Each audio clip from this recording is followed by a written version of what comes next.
ওই যে তোমার বুবলি ম্যাডাম, মারো না ওকে, মারো। অশুভ নাম কেন মুখে না। হ্যালো ভিউয়ার্স, এবার টক শোতে বুবলিকে মারার কথা মুখ ফুসকে বলে ফেললেন চলচ্চিত্রের রানী অপু বিশ্বাস। ওর এমন বক্তব্যে বুবলিও কড়া জবাব দিয়ে বলেন, যখন কোনো ঘটনা ঘটে আমি তার পরিপ্রেক্ষিতে বিবেচনা করি, নয়তো সবসময় ইতিবাচক থাকার চেষ্টা করি। হ্যাঁ ভিউয়ার্স, এমনটাই নিজের মুখে বলেছেন ঢালিউড বিউটি কুইন বুবলি।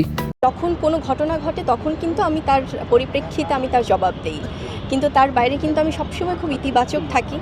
বুবলি অপুর ঝগড়া এখন যেন টপ অফ দ্য টাউনে পরিণত হয়েছে।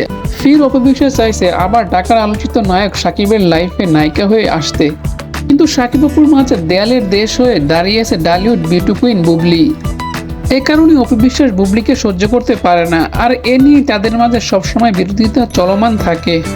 বুবলি অপুর মাঝে যে মন কষাকষি, এটা একমাত্র সাকিবই পারে তাদের মাঝে শৃঙ্খলা বজায় রাখতে। কারণ এই দুই নায়িকা সাকিবকে অনেক ভালোবাসে, আর এই ভালোবাসার জন্য তারা সবকিছু স্যাক্রিফাইস করতে পারবে। বাস্তব জীবনে সাকিবের সাথে অপুর বিচ্ছেদ হলেও রূপালী পর্দায় এই জুটিকে আবার দেখতে ভক্তবিন্দুরা মরিয়া।